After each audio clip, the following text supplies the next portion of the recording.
Apoie o canal Silas Mega se inscrevendo, ficamos agradecidos. Vamos direto à notícia. O apresentador, humorista, ator e escritor Jô Soares morreu às 2h30 desta sexta-feira, dia 5, aos 84 anos. Considerado um dos maiores humoristas do Brasil, o apresentador do programa do Jô, exibido na TV Globo de 2000 a 2016, estava internado desde 28 de julho no Hospital Sírio-Libanês, na região central de São Paulo, onde deu entrada para tratar de uma pneumonia. A causa da morte não foi divulgada.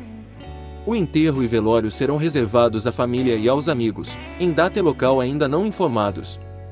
O anúncio da morte foi feito por Flávia Pedra, ex-mulher de Jô, e confirmada em nota pela assessoria de imprensa do Hospital Sírio-Libanês.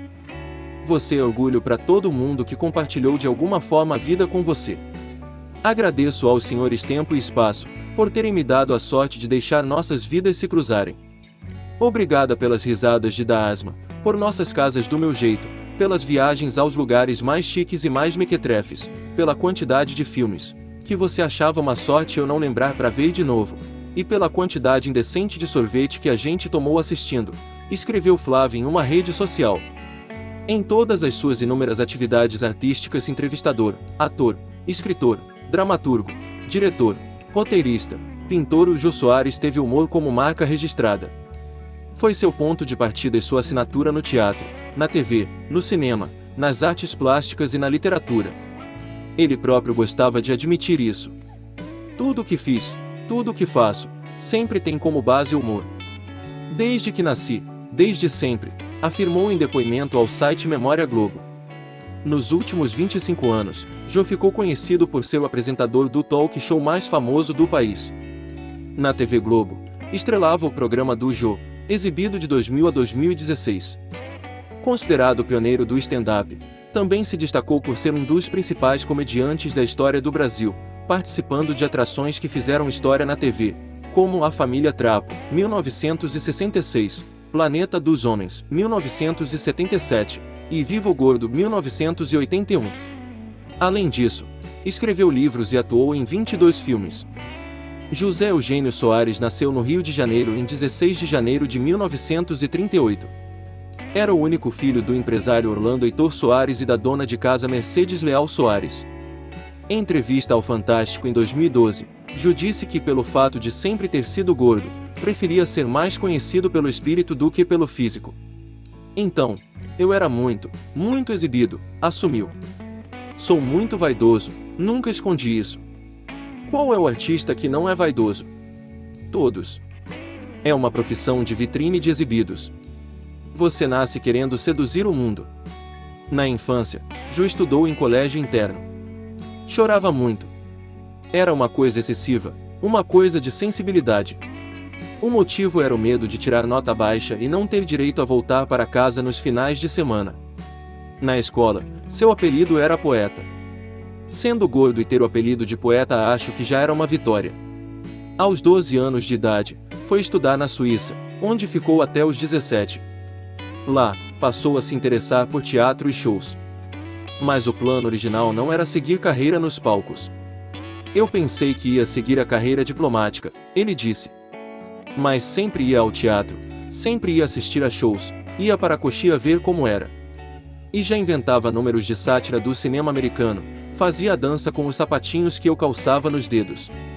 Como os negócios do pai Orlando fracassaram, a família teve de retornar ao Rio. Nesta época, Jô estava disposto a encarar a vocação recém-descoberta nas artes. Imediatamente comecei a frequentar a turma do teatro, a mostrar meus números, e a coisa engrenou quase que naturalmente, lembrou. Ele esteve nos filmes musicais Rei do Movimento, 1954, De Pernas pro Ar, 1956, e Pé na Tábua, 1957. Naquele princípio de carreira cinematográfica, destacou-se, como ator, na chanchada O Homem do Sputnik, 1959, de Carlos Manga. A estreia na TV aconteceu em 1958. Naquele ano, participou do programa Noite de Gala, e passou a escrever para o TV Mistério, que tinha no elenco Tônia Carreiro e Paulo Altra. Eles eram exibidos pela TV Rio. Na emissora, Jô esteve ainda no Noites Cariocas. Em seguida, escreveu e atuou em humorísticos da TV Continental. Já na TV Tupi, fez participações no Grande Teatro Tupi, do qual faziam parte nomes como Fernanda Montenegro, Ítalo Rossi, Sérgio Brito e Aldo de Maia. Eu consegui trabalhar ao mesmo tempo nas 3 emissoras que existiam no Rio, declarou. Em 1960, Jô mudou-se para São Paulo para trabalhar na TV Record. Vim descobrir São Paulo. Era casado com a Teresa, tinha 22 anos. Vim para passar 12 dias e fiquei 12 anos, lembrou ao mencionar o casamento com a atriz Teresa aos 30, com quem teve seu único filho, Rafael, que era autista e morreu aos 50 anos.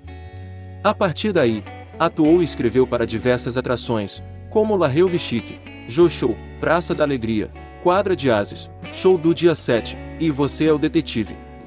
O grande destaque da época foi A Família Trapo, exibido entre 1967 e 1971 todos os domingos. No princípio, Jô apenas escrevia o roteiro, seu parceiro era Carlos Alberto Nóbrega. Depois, ganhou um papel, o Mordomo Gordon. O elenco tinha ainda nomes como Telo Zeloni, Renata Fronzi, Ricardo Corte Real, Cidinha Campos e Ronald Golias. Jô costumava celebrar o pioneirismo da atração. Acho que foi a primeira sitcom que se fez, afirmou. Ao Fantástico, comentou que foi o primeiro grande sucesso nacional da TV. Saiu um ano antes do fim do programa, em 1970.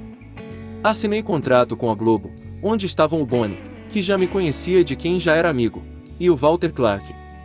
Pelos 17 anos seguintes, a partir de 1970, Jô Soares ficou na TV Globo. A estreia foi no programa Faça Humor, Não Faça Guerra, ao lado de Renato Corte Real, ambos eram roteiristas e protagonistas.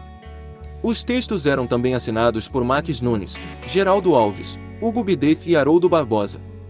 Criávamos uma média de 20 e tantos personagens por ano. Quando terminou o último programa, havia mais de 260 personagens criados, enumerou Jô Memória Globo. Em 1973, surgiu um novo humorístico, Satiricon. Era um programa no estilo do extinto Cacete Planeta, de sátira à comunicação. A gente brincava com as novelas, com o noticiário. Então, não tinha quadros fixos, comparou. Já em 1977, foi a vez de O Planeta dos Homens, em que novamente se dividiu entre as funções de ator e redator, com a colaboração de 2 de seus parceiros habituais, Max Nunes e Haroldo Barbosa. O elenco, uma vez mais, chamava a atenção: Agildo Ribeiro, Paulo Silvino, Luiz Delfino, Sônia Mamed, Berta Lora, Costinha, Eliezer Mota e Carlos Leite. Embora O Planeta dos Homens tenha ido ao ar até 1982, Jô se desligou um ano antes, para se dedicar ao seu próximo projeto, O Vivo Gordo. O meu humor tem sempre um fundo político, sempre tem uma observação do cotidiano do Brasil, dizia. Os meus personagens são muito mais baseados no lado psicológico e no social do que na caricatura pura e simples. Eu nunca fiz um personagem necessariamente gordo. Eles são gordos porque eu sou gordo. Desta galeria de figuras, destacaram-se o Reizinho, monarca de um reino que satirizava o Brasil da época, e o Zé da Galera, do bordão Bota Ponta, Tele. Quando seu contrato com a Globo venceu, em 1987, Jô Soares foi para o SBT. Ele atribuiu a mudança à possibilidade de apresentar um programa de entrevistas na nova emissora. No fim do contrato, falei com o Boni, meu amicíssimo. Na época ficou um ódio, claro. Porque falei não à proposta de renovação com a TV Globo, admitiu Jô ao Fantástico em 2012. Durante os seus 11 anos de exibição, o talk show Jô Soares 11:30 rendeu mais de 6.000 entrevistas. E durante o processo do impeachment do presidente Fernando Collor, o Jô Soares 11:30 funcionou como uma espécie de tribuna popular, com o apresentador entrevistando alguns dos principais implicados e testemunhas do caso, aponta o Memória Globo. Acho que descobri, também sem querer, a grande vocação da minha vida, a coisa que me dá mais prazer, mais alegria de fazer. Eu me sinto muito vivo ali. A maior atração do mundo é o bate-papo, a conversa, afirmava o próprio Jô. Ele retornou à Globo em 2000, quando estreou o programa do Jô. Não foi por uma questão salarial, porque a contraproposta do SBT era muito alta. Voltei pela possibilidade de fazer mais entrevistas internacionais, pelas facilidades de gravação, pelo apoio do jornalismo. Jô Soares também foi autor best-sellers e escreveu para jornais e revistas. Nos anos 1980, escreveu com regularidade nos jornais O Globo e foi. Deixe seu like em sentimento a essa vida que se vai. Apoie nosso trabalho se inscrevendo para ver os próximos vídeos. O canal Silas Mega agradece a todos vocês. Obrigado.